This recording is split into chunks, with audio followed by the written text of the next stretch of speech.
Hello there, everyone. This is Jeremy Class. Welcome back, or nice to meet you. This is Magic with Class. And in the last video, I talked about the story and the lore of Zendikar Rising.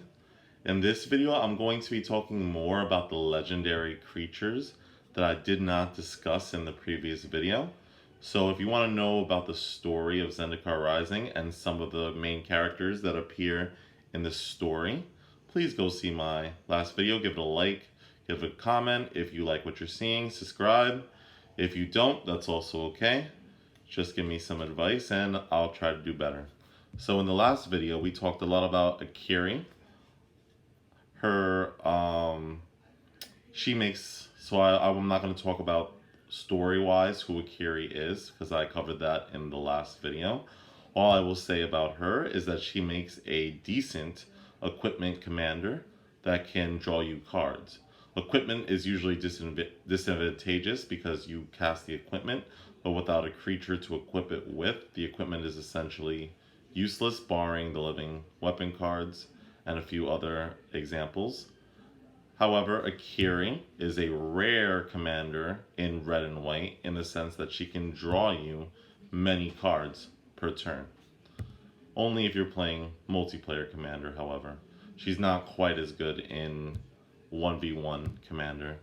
I also talked about Anwan the Ruined Thief. I talked about what he was doing basically in the story, so I'll just touch on him very quickly for commander. Rogues are very popular right now. They received a bunch of support in Zendikar Rising, and Anwan is actually a vampire rogue. I haven't seen too many people play him for him being a vampire. He's actually a lord. He gives other rogues you control +1/+1.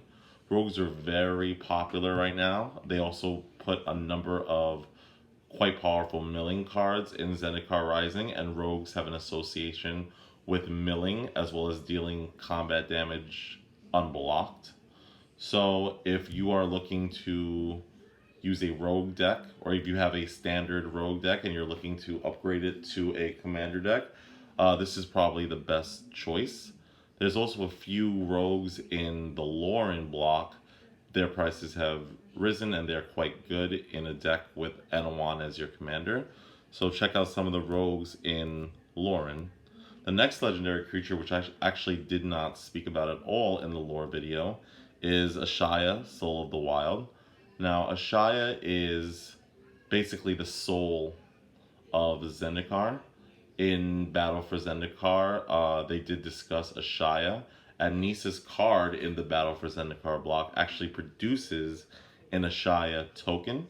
But I believe that this is Ashaya's first legendary creature card.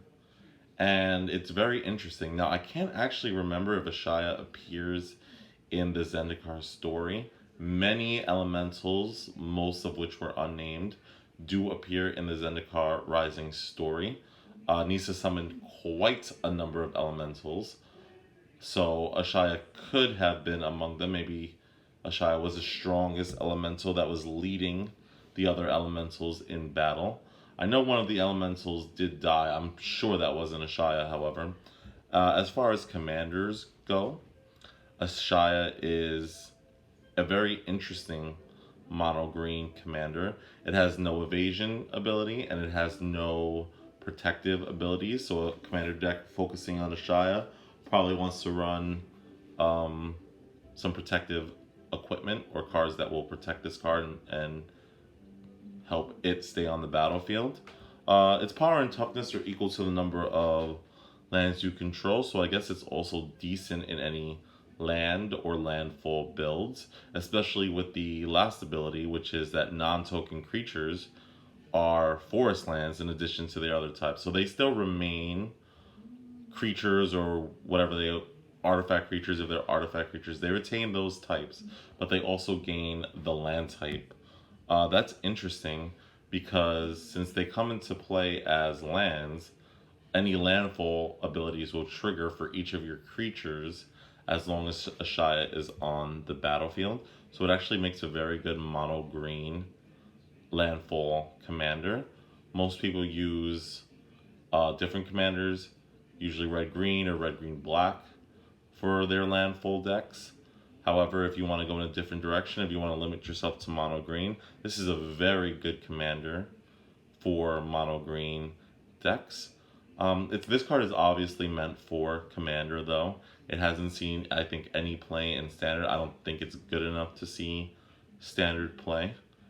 However, this card is definitely quite good in commander. And another thing that people forget is that because it turns your creatures into lands, cards that say non-land will not affect your creatures as long as Ashaya is on the battlefield. So that's interesting. The next legendary creature that can be your commander and makes quite a decent commander as well is actually mono blue, and it's Charix, the Raging Isle. It's a legendary creature, Leviathan Crab, which is an interesting card type. There was also another crab released in Zendikar Rising. I forgot its name, but is it Hedron Crab? I think Hedron Crab was an original Zendikar. And I think the new one is called Ruin Crab, which is very, very similar. Basically, if you're running a mill deck, I would probably run both, depending on the format. In Commander, if I was playing mono blue mill, I would probably play both of these crabs. However, this is not a commander based on mill. Instead, this commander wants you to play a lot of islands.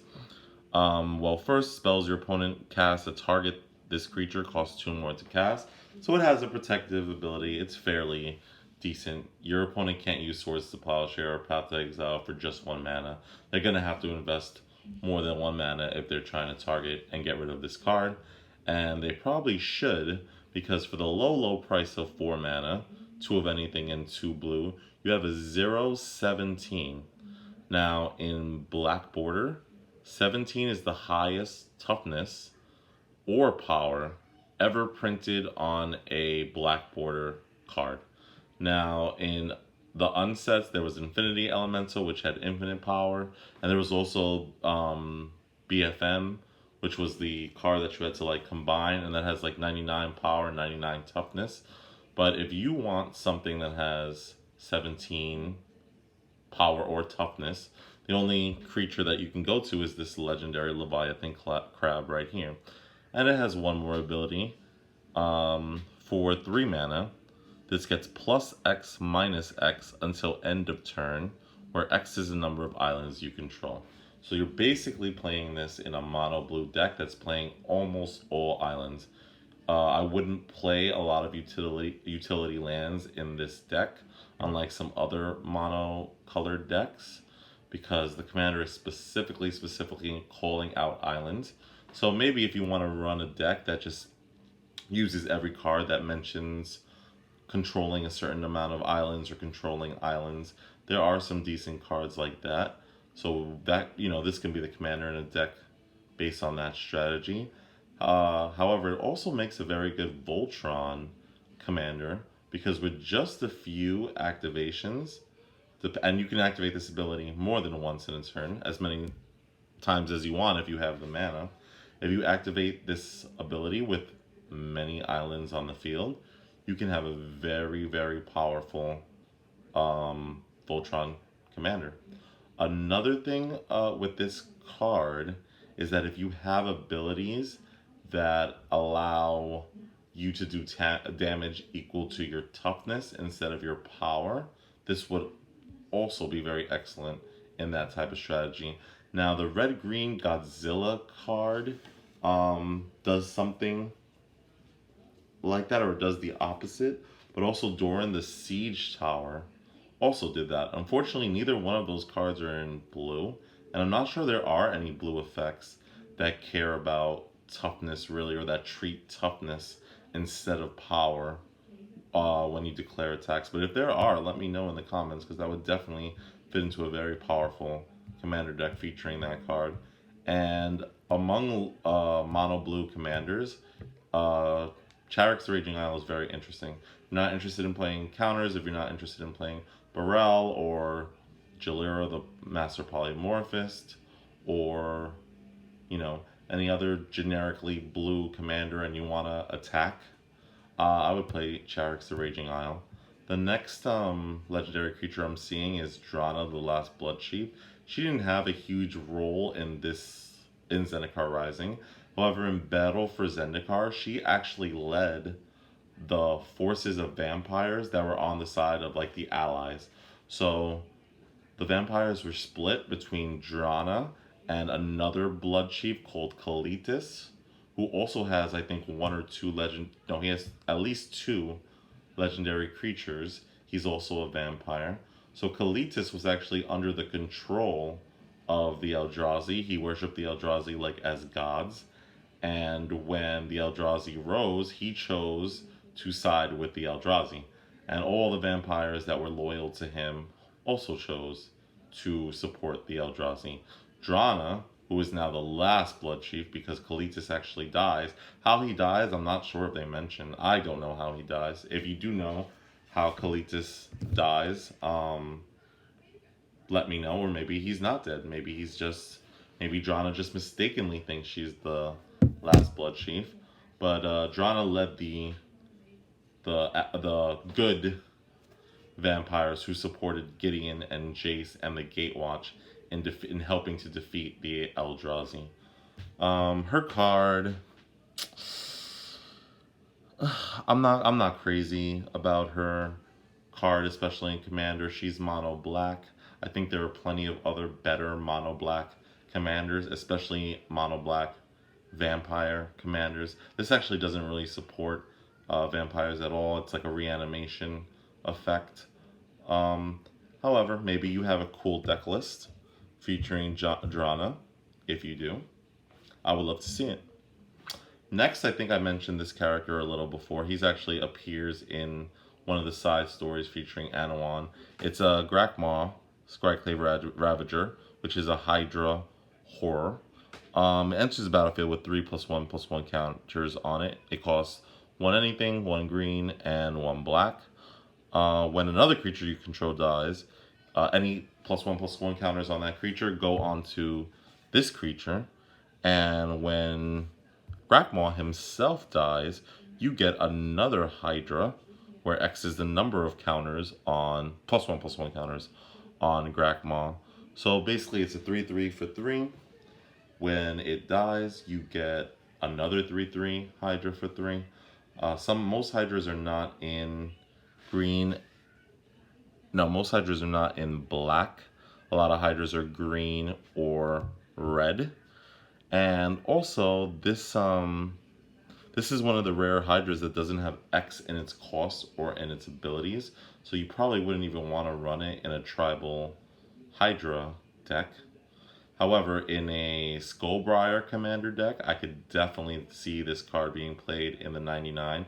And in fact, I don't have this card yet, but I plan to pick it up and I plan to upgrade my Skullbriar deck, and this card is definitely going to be included. I'm also looking forward to getting a whole bunch of the cards from a courier that put ability counters, keyword counters onto your creatures, because those cards actually work very well in a Skullbriar deck too. I really have to update my Skullbriar deck. It's been a few years since I've actually made some significant upgrades, but this card and the cards from Ikoria definitely mean that I'm going to give that deck another shot.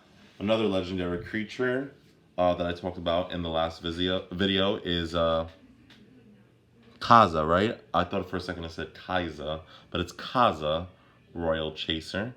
And I actually played against a wizard deck on Magic Arena, and the person was running both this card, Kaza Royal Chaser, as well as that mythic rare that lets you, the 2-mana mythic rare that lets you copy spells that cost like 2 or less. And the deck was pretty good. I don't have the best cards at the moment, so I don't have the most competitive strategies, but that deck pretty much rocked me, and she was a big reason because she reduces the next sorcery instant that you cast equal to the number of wizards you control, and she has haste. So you play her for 2 mana, you can tap her immediately because of the haste, and then your next sorcerer instant that you can cast costs 1 less to cast if she's the only creature on the battlefield. If you have more wizards think about how much you can reduce sorceries and instants.